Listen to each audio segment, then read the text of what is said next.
Jesus, segundo escreveu Lucas, capítulo de número 15.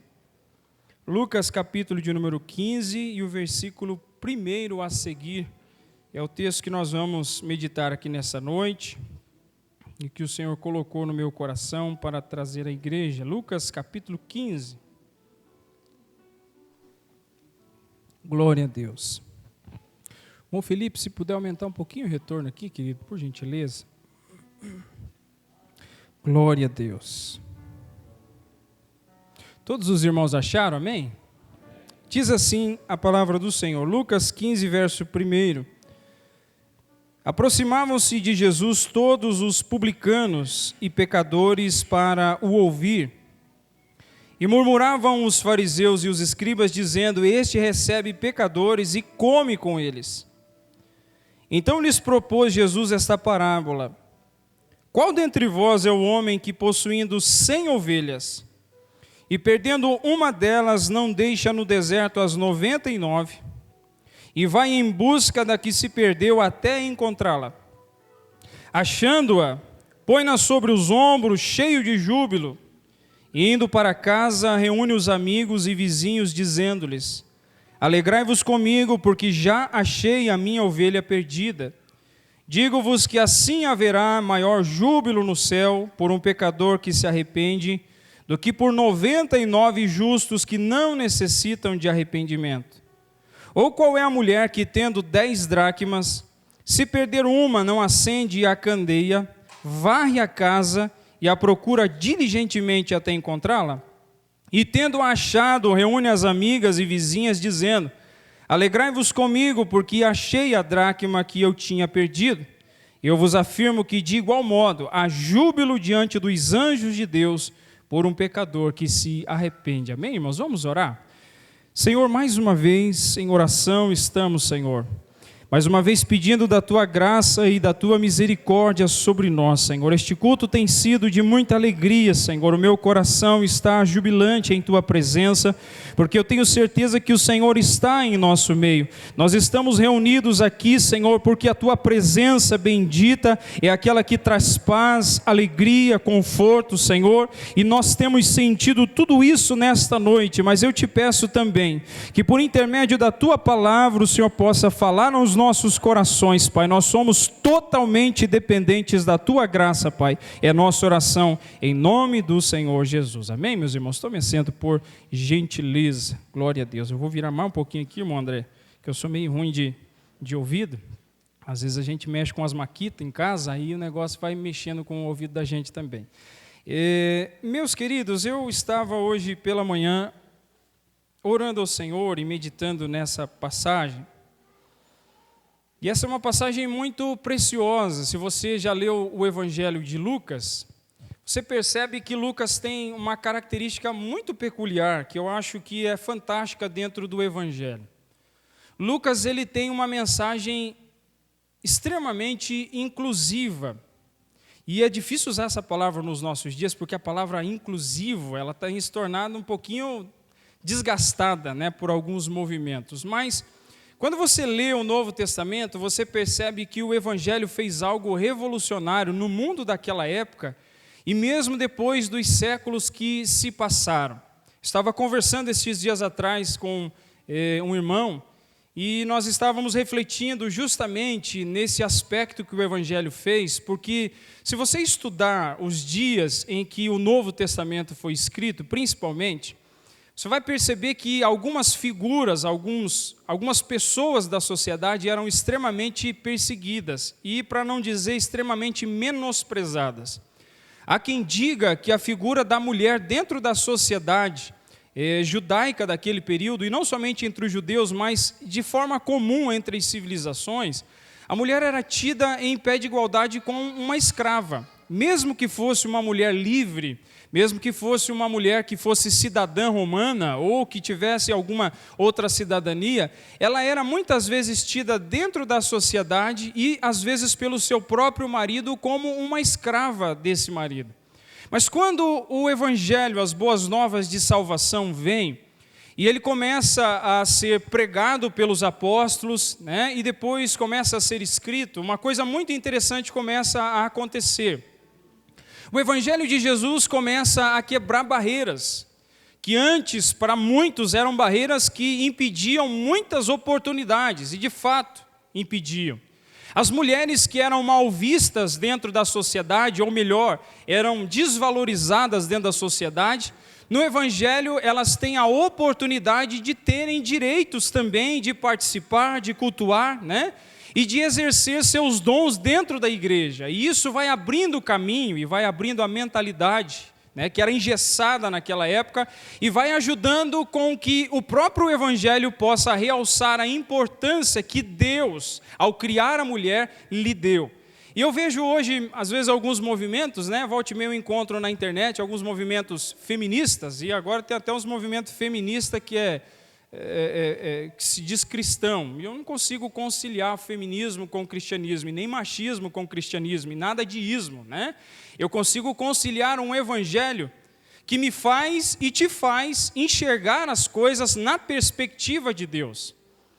E sobre a perspectiva de Deus, quando o Senhor Jesus Cristo vem, Jesus começa a se aproximar de um grupo de pessoas que era um grupo marginalizado no meio da sociedade. E se você prestou bastante atenção na leitura, você vai perceber que Jesus, muitas vezes, ele expressava parábolas justamente para responder alguns questionamentos daquele momento, para resolver problemas, para confrontar pensamentos errados que existiam dentro daquela sociedade. Nós começamos observando aqui que quando Jesus estava proferindo as suas palavras, a Bíblia nos diz que se aproximaram de Jesus publicanos e pecadores. Para que você entenda isso, os publicanos nada mais eram do que judeus mesmos, que se coliavam com o Império Romano e trabalhavam, às vezes, na cobrança de impostos, mas muitas vezes exercendo funções que extorquiam os bens dos seus conterrâneos. Então, os publicanos eram muito mal vistos dentro da sociedade judaica, porque os judeus olhavam para eles, que eram seus conterrâneos, que eram gente da mesma raça e do mesmo povo, e eles diziam: como pode vocês, que são sangue nosso, que vieram do mesmo descendente Abraão, ser participantes deste governo que vem para nos sugar, para cobrar impostos sobre nós, que muitas vezes são destrutivos sobre as nossas vidas. E os judeus, e especialmente aqui o grupo dos fariseus, eles tinham esse tipo de olhar para os publicanos que era extremamente depreciativo. E o segundo grupo aqui é chamado de pecadores. Os pecadores eram as pessoas que se entregavam às paixões pecaminosas dos seus corações e viviam de maneira dissoluta. Se entregavam à bebedeira, se entregavam às farras, às orgias, aos pecados de todas as espécies. Então, quando Jesus começa a pregar a mensagem, quando Jesus começa a anunciar o evangelho do reino, publicanos e pecadores começam a se aproximar do Senhor Jesus, e isso causa estranheza no meio dos religiosos daquela época, porque eles olham para Jesus e eles começam a ver em Jesus uma figura de uma pessoa que é antagônica, que é contrária ao seu pensamento do que é religião. Porque eles tentavam, e os irmãos provavelmente já leram os evangelhos e perceberam, que estes grupos religiosos dos dias de Jesus, e principalmente os fariseus, que eram considerados até pelo próprio nome fariseu, separado, eles eram considerados, eles se achavam pessoas mais santas do que o restante das pessoas da sociedade. Mas quando eles percebem que Jesus está anunciando o evangelho do reino, e que publicanos e pecadores estão se interessando por esta mensagem, eles se incomodam com isso, e é o que nós lemos aqui. Eles vão dizer aqui no versículo 2, dizendo Jesus, este recebe pecadores e come com eles. Porque para os judeus receber pecadores já era ruim, comer com eles era algo pior ainda. Comer com essas pessoas significaria muitas vezes que você compactua das coisas que ela faz. Como, por exemplo, se você convida uma pessoa, um conhecido, um colega de trabalho, e você sabe que aquela pessoa tem algum tipo de prática que não condiz com o evangelho, às vezes é alguém que é fofoqueiro, às vezes é alguém que vive de maneira dissoluta, né, vive no pecado, e você vai almoçar com aquela pessoa, se alguém vê você almoçando com aquela pessoa, qual é a impressão que isso muitas vezes traz? Vai dizer que você é da mesma espécie, que pratica as mesmas coisas que aquelas pessoas fazem. Mas olha que interessante, eles estão taxando Jesus de ser alguém impuro, de não ser alguém que vem da parte de Deus, porque Jesus recebe essas pessoas, anuncia o evangelho para essas pessoas e ainda come na mesma mesa que estas pessoas. Olha que coisa maravilhosa que nós encontramos no nosso Senhor Jesus. Ele é alguém que sabe exatamente os problemas fatais que aqueles religiosos estavam enfrentando, porque viviam um tipo de religião externalizada, pensavam que a sua prática do lado de fora, visível aos homens, era o que demonstrava a verdadeira santidade.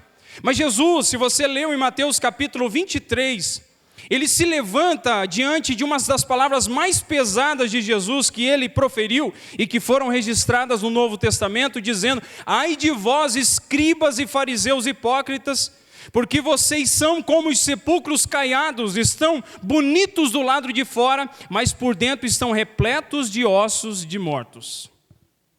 O que Jesus está fazendo é confrontar, mais uma vez nessa passagem, a incapacidade que os religiosos tinham de perceber que estas pessoas, publicanos e pecadores, encontraram em Jesus o caminho pelo qual poderiam se libertar da sua vida de pecado. E aqui há um ponto muito interessante, porque eu tenho certeza que hoje eu falo diante de pessoas que, quem sabe, já tiveram um encontro com Jesus Cristo, de pessoas que já fizeram uma profissão de fé pública e dizer que crê em Jesus Cristo e que lhe recebe de todo o seu coração. Mas pode ser que hoje também existam pessoas que entraram dentro desta igreja, estão desesperadas no seu coração, clamando em busca de um Salvador. E eu tenho uma excelente notícia para você: o Salvador, o Senhor Jesus Cristo, Ele está aqui nesta noite e Ele vai falar ao seu coração. Quando Jesus começa a proferir as suas palavras, e Jesus era maravilhoso, irmãos. Eu não conheço, não conheci e jamais conhecerei um melhor pregador, ensinador do que o Senhor Jesus. Primeiro porque Jesus conhecia muito bem o coração das pessoas. Eu não sei você, irmãos, mas eu teria muito medo de comer na mesma mesa que Jesus. Por quê, pastor? Porque Jesus conhecia o pensamento das pessoas. Você se lembra que em Lucas capítulo 7, Jesus é convidado por um homem chamado Simão. E o Simão é um fariseu também. Jesus entra na casa do Simão, e eu fiz referência há alguns dias atrás a respeito dessa mensagem na quarta-feira, que Jesus entra na casa de Simão, e quando Jesus se assenta lá dentro da casa de Simão, uma mulher também pecadora se aproxima de Jesus. E a Bíblia diz que que a mulher lavava os pés de Jesus com as suas lágrimas, que ela enxugava com os seus cabelos, ela beijava os pés de Jesus e ainda derramava bálsamo sobre os pés de Jesus. E o Simão está assentado de frente com Jesus e está dizendo assim: se esse homem, ele está pensando isso, irmãos, ele não abriu a boca, ele está pensando assim: se esse homem fosse realmente profeta, ele saberia quem é essa mulher. E aí está o problema. Jesus sabia o que o Simão estava pensando. Como diz no nosso ditado, Simão caiu do cavalo. Jesus diz para ele assim: Simão, o que te parece? Haviam 2 homens. Um devia 50 denários e o outro 200. E esses 2 homens não tinham como pagar o homem que lhes emprestou. E o homem resolveu perdoar a dívida dos 2. E ele faz uma pergunta: qual destes 2 amará mais o homem que lhes perdoou? E o Simão diz assim: eu acredito que aquele que foi perdoado de uma quantia maior. E o Senhor disse assim: você julgou muito bem, Simão.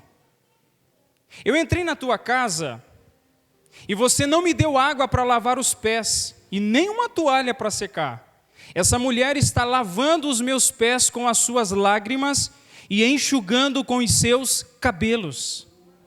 Simão, quando eu entrei dentro da sua casa, você não me beijou no rosto, essa mulher não cessa de beijar os meus pés. Simão, quando eu entrei na sua casa, você não me ungiu com óleo. Essa mulher está ungindo os meus pés. Por isso eu te digo, Simão, que os muitos pecados dessa mulher estão perdoados, porque aquele que muito é perdoado, muito ama. Você sabe o que é interessante nisso? Que os dias de nossas vidas como cristãos vão se passando, e os nossos corações vão se tornando negligentes quanto ao perdão dos nossos pecados. Nós vamos nos esquecendo que um dia nós fomos diante de Cristo Salvador, o Senhor Jesus, e confessamos os nossos pecados diante dele, e ele nos perdoou. Você sabe o que é algo mais impressionante? Que quando Jesus Cristo, nosso Senhor, conforme Paulo diz lá em Colossenses capítulo 2, quando ele foi naquela cruz do Calvário, para morrer no meu e no seu lugar, Jesus não morreu somente por uma parcela dos nossos pecados, ele morreu por causa de todos os nossos pecados. Isso abrange os pecados que você cometeu antes de se entregar a Jesus. E isso abrange até mesmo os pecados que você haveria de cometer e às vezes comete, mesmo depois de ter encontrado o Senhor Jesus Cristo. E eu quero dizer bem objetivamente para você que está aqui nessa noite ouvindo essa mensagem, que se não fosse este Salvador, eu e você estaríamos correndo a passos largos a caminho do inferno, a perdição eterna, mas bendito seja Deus, que enviou Jesus Cristo, nosso Salvador, para perdoar os meus e os seus pecados e nos garantir vida eterna através do seu Filho. Quando Jesus está diante desses homens, e ele sabe o que está acontecendo, ele vai dizer a partir do versículo 4, qual dentre vocês, que tendo 100 ovelhas, e do meio dessas 100 ovelhas se desgarrar uma ovelha, não vai deixar estas 99 ovelhas para ir em busca de uma só ovelha? Você já perdeu alguma coisa, irmãos? Já perdeu? Alguma coisa muito preciosa? Eu me lembro quando eu era criança. Criança não, já tinha uma certa idade. Acho que tinha uns 10 anos mais ou menos. Na época tinha um salgadinho muito gostosinho, que era da Turma da Mônica. Não sei se alguém viu. Eu nunca mais vi aquele salgadinho, era muito bom. E tinha um rapaz na rua da casa, né, dos meus pais, que vendia. E era um valor baixo, né? Não tinha tanto imposto como hoje. Você vai comprar um salgadinho no supermercado, irmãos, às vezes, quando está na promoção, né? Quando está na promoção é uns R$3. Mas vem só ar lá dentro daquele salgadinho. Quando você abre, puf, sumiu tudo, né? E nem nada aquilo ali. E aí, às vezes, quando o dinheiro está curto, eu tenho que comprar um pacote de salgadinho para o Isaac e ainda tem que ficar assediando ele para poder pegar alguma coisa. E eu me lembro que, quando era criança, o rapaz vendia, era próximo da casa dos meus pais, e eu ficava juntando moedinhas para poder conseguir comprar aquele salgadinho. E por muitas vezes, meus pais trabalhavam fora, e por muitas vezes o dinheiro não dava. E eu sabia que se eu fosse lá, pelo menos eu não tinha coragem de ir até lá e pedir para o rapaz, dá para você me vender por tantos centavos? Eu não tinha coragem.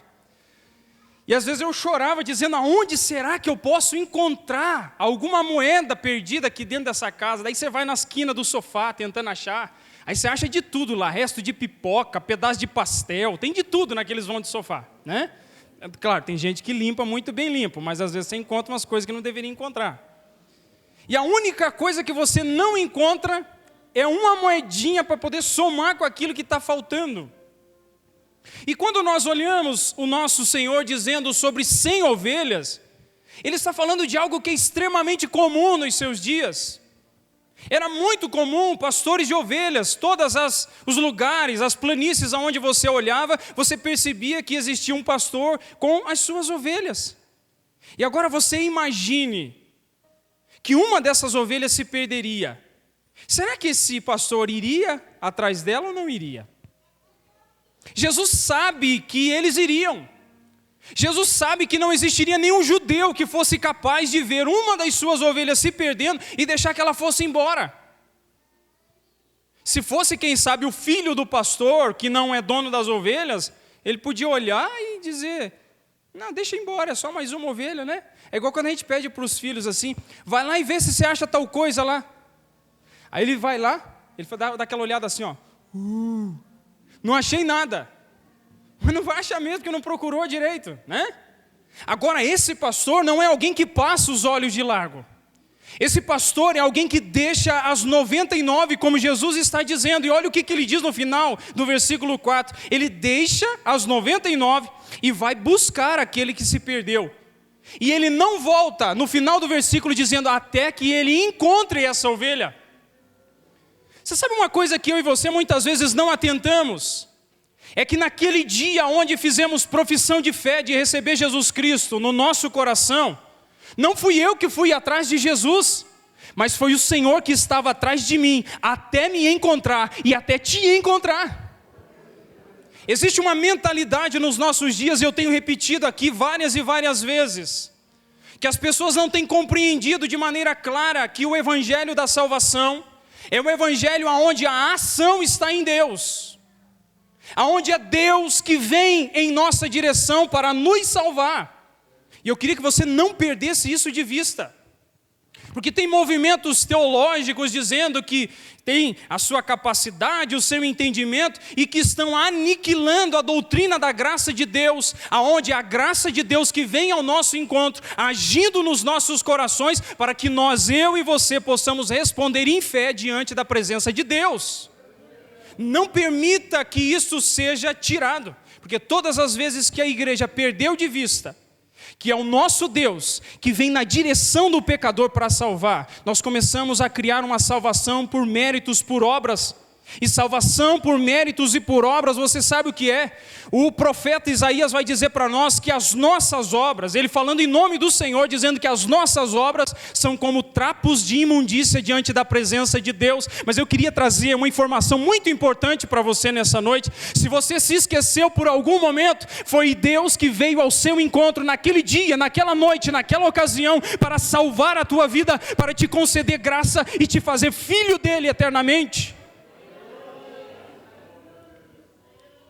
E olha que coisa maravilhosa, Jesus está aguçando o coração daquelas pessoas, dizendo assim: gente, tem alguém de vocês que com 99 ovelhas vai deixar uma se perder e vai deixar que ela vá embora e não vai atrás dela? E ele diz: não, vocês vão, e vocês vão até encontrar essas ovelhas. Você vai perceber aqui, nós não vamos ter tempo de discorrer todo o capítulo, quem sabe a gente pode fazer isso numa próxima oportunidade. Mas 3 parábolas são propostas aqui. Primeiro, tem 3 coisas essenciais que, segundo o Warren Wiersbe, ele diz que Jesus faz nessas 3 parábolas. Primeiro, você percebe que sempre tem alguma coisa que está perdida. Na primeira parábola, a ovelha está perdida. Na segunda, é a dracma que está perdida. Na terceira, é o filho pródigo que se perdeu com os seus maus desejos do coração e vai gastar o dinheiro dele, né, que ele recebeu do pai, a parte da sua herança. Também existe algo muito interessante aqui, porque além de possuir alguém que está perdido, existe um momento que aquilo é achado.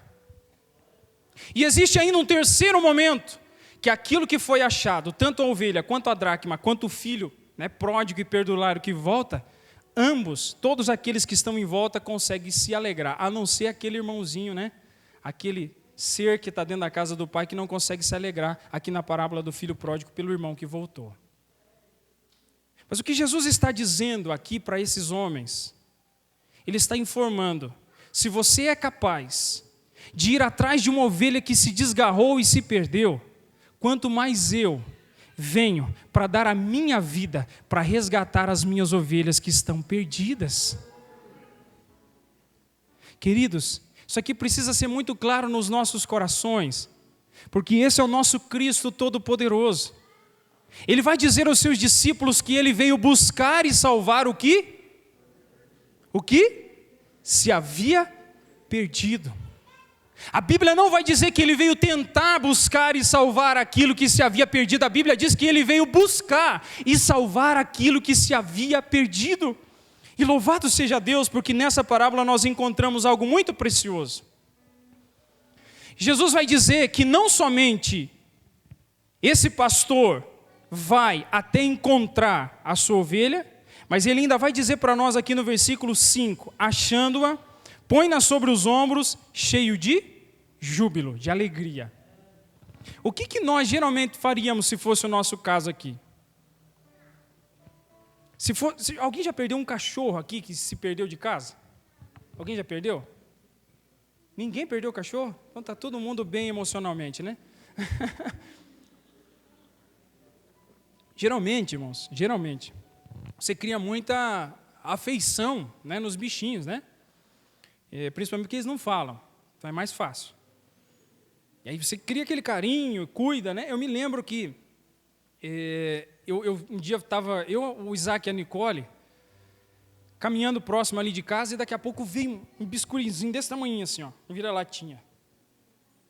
E aí e o Isaac tinha, desde criança, acabou pegando um trauma, né? Ele foi na casa de um primo meu e um cachorro grande foi e pulou em cima dele, brincando. E ele se assustou e desde aquele dia, quando ele via cachorro, ele pulava, né? Parecia gato vendo água. Mas ele espanava e subia. E aí, quando ele viu aquele cachorrinho, ele falou, olha, pai, o tamanho dele, não sei o quê. E eu fiquei pensando, puxa, seria uma oportunidade de pegar esse cachorrinho, levar para casa e ajudar o menino a tratar esse trauma dele, para ele conseguir interagir, né? E peguei, o bichinho foi seguindo, eu nem catei ele no colo, eu fiz uma prova de fogo com ele. Falei, se esse camarada conseguir me seguir até em casa, e era longe, 500 metros ainda para chegar. Falei, se esse camarada conseguir me seguir, ele é digno de morar na minha casa. Aí eu fui indo bem devagarzinho e tal, tentando acompanhar ele, e a Nicole e o Isaac brincando com ele ali. E aí ele veio e chegou. Só que tinha uma outra dificuldade que eu tinha que vencer, que era a minha esposa. E aí eu tinha que fazer um negócio meio emotivo, né, de falar para ela, falou, amor, o cachorrinho seguiu aí, e as crianças, né, eu pensei muito no Isaac, amor, porque, né, o menino tem o trauma e tal, e com muito custo convenci ela, mas eu fiquei numa alegria. Aí fui lá, comprei casinha para o cachorro, comprei ração, e daqui a pouco foi atrás de vacina, e, né, tentando cuidar daquele bichinho, e ele estava repleto de verme na barriga, estava inchada a barriga dele. Aí a gente tratou, deu leite para ele, né?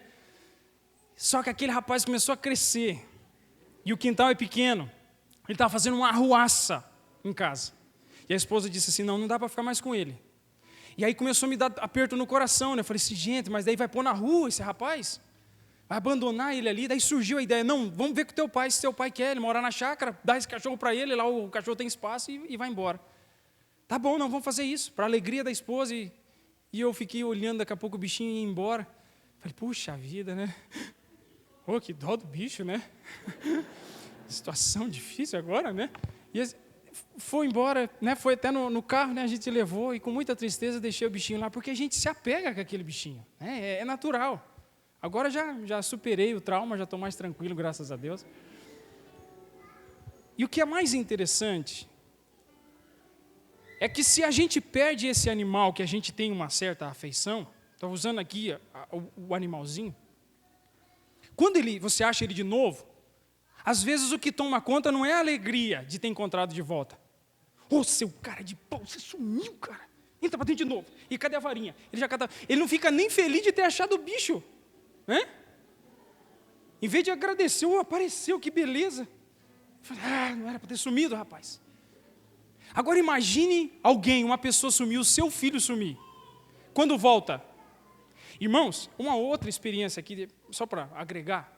Nós fizemos um retiro para jovens lá aqui para baixo, Morretes, né? Na chácara do pastor Davi. E por aqueles dias nós tínhamos assistido o filme A Cabana. Alguém já assistiu o filme A Cabana? Aquele filme é terrível. E a menininha some lá na beirada do lago. E não é, irmãos, que eu era o líder de jovens, e daqui a pouco o Isaac pequenininho sumiu. E tinha uma lagoa lá. O que veio na cabeça na hora? Falei, Senhor da glória, e chiquidum, coração. E todo mundo, né? A Aniele estava lá, o Felipe também, estava todo mundo, e todo mundo procurando o piá, cadê o Isaac? E o coração explodindo ali, já eu e a esposa, meu pai do céu, é igual o filme, olha lá, tá a mesma coisa do filme. Aí daqui a pouco, acho que foi a esposa mesmo que achou ele, daqui a pouco em cima lá, estava dando, alguém achou ele lá, né? Eu não lembro quem foi. A Gabi, congregava com a gente aqui. Pegou e achou ele lá no quarto. Falou, Isaac está aqui. Aí, quando a gente achou ele, o que a gente fez? Ficou feliz por ter achado? Ô, piá, não faz mais isso não, rapaz. Você deixa a gente doido com um negócio desse. Mas, você já percebeu que às vezes, Quando nós estamos falando com pessoas a respeito da realidade da fé, nós queremos dar um sermão nela para ela poder voltar para os caminhos do Senhor. E às vezes aquele coração ele está sedento e está carente de atenção, de afeto, e somente de um abraço, onde você diga, há lugar na casa do Pai para você de volta. Tem um lugarzinho cativo que sempre foi teu lá, aquela cadeirinha, aquele cantinho. Deus, o teu Pai, está te esperando de volta, Ele te recebe de novo, venha. Querido, Jesus está ensinando estes fariseus e dizendo para eles, gente, vocês não têm misericórdia no coração, vocês não percebem que vocês são bonitinhos por fora, mas que por dentro estão apodrecidos por causa dos pecados de vocês. Eles estão se humilhando e se arrependendo diante de mim e clamando por salvação. Vocês deveriam fazer a mesma coisa, abraçá-los e trazê-los para ter um encontro com Deus. E é isso que Jesus está fazendo aqui. E Ele ainda vai envergonhar um pouquinho mais. Ele vai dizendo diante daqueles fariseus que existe alegria no céu quando um pecador se arrepende. Sabe o que às vezes é triste, irmãos? Que às vezes tem uma alegria tremenda acontecendo no céu, mas na terra o povo está esperando terminar para ver o fantástico. Que não tem nada de fantástico. Às vezes quando nós vemos alguém vindo ali, e trilhando esse corredor da igreja, e vindo aqui à frente, às vezes o coração não se move. Ah, se Deus abrisse os nossos olhos para enxergar a alegria que existe no céu. Aleluia. Para ver que aquele pecador, ele estava perdido, estava condenado, mas naquele dia, o pastor das ovelhas, o sumo pastor Jesus Cristo, veio ao encontro dele, ao encontro dela, para tomá-la nos seus braços e dizer, como ele diz lá no Evangelho de João, eu conheço as minhas ovelhas, elas me seguem, eu dou-lhes a vida eterna, elas nunca hão de perecer, e ninguém as arrebatará da minha mão. Você sabe por que eu e você estamos no caminho até hoje? Não é porque somos bons cristãos, mentira. Nós estamos no caminho porque a graça de Deus tem nos sustentado. Porque assim como o salmista podemos dizer que Ele não deixará vacilar o nosso pé. Aquele que nos guarda, Ele não dormirá. Mas Ele está todos os dias nos guardando, nos guiando e nos conduzindo no seu caminho. Louvado seja Deus. Eu preciso caminhar para o final aqui, irmãos. Nós vamos continuar, quem sabe, no próximo domingo. Mas eu queria instigar o teu coração. Quando Jesus profere estas palavras, Ele está dizendo que existe uma coisa que é extremamente importante nessa vida. Que é fundamental. Que é, como se diz em latim, não sei latim, irmão, só sei essa palavra. Sine qua non.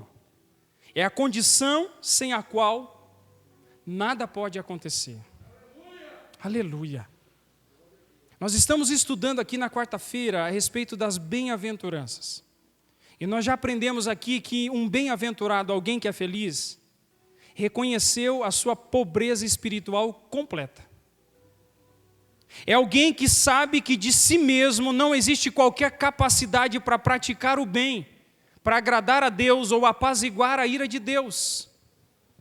Mas nós também aprendemos aqui que esses que se veem como pobres de espírito, incapazes espiritualmente, que não têm condição nenhuma de viver aqui sozinhos e praticar o bem e viver o bem, sem a presença de Deus, que Jesus lhes diz, se você é pobre de espírito, o reino dos céus é para você. Eu queria concluir nessa noite, e se você quiser, venha domingo que vem, nós vamos continuar estudando essa passagem aqui. Eu queria concluir nessa noite, dizendo duas coisas. Primeiro, se você é um cristão, quanto tempo faz que você não tem aquela comunhão gostosa e prazerosa com o teu Pai? Quanto tempo faz que aquela alegria do Espírito não inunda mais o teu coração? Quanto tempo faz que o teu coração não transborda de tal maneira que você expresse através de louvor, na forma que o Espírito Santo te conceder? Quanto tempo faz que a alegria de ser salvo em Cristo Jesus, de ser alguém que foi encontrado pelo sumo pastor, não toma conta mais do seu coração? Daqui a pouquinho eu vou fazer um convite para você. E se você quiser, você pode vir aqui na frente, nós vamos fazer uma oração. Eu queria dizer para você que muitas vezes a graça de Deus, ela está esperando corações que sejam corajosos para crer que Ele é poderoso para trazer essa alegria, esse regozijo e esse renovo sobre a tua vida. Mas eu queria também dizer, ainda sentados aqui, se você é uma ovelha que estava perdida, mas Jesus Cristo te encontrou de alguma maneira. Se você era uma ovelha que estava vivendo longe dos caminhos do Senhor Jesus, mas esse sumo pastor Jesus Cristo te encontrou, hoje é noite de salvação.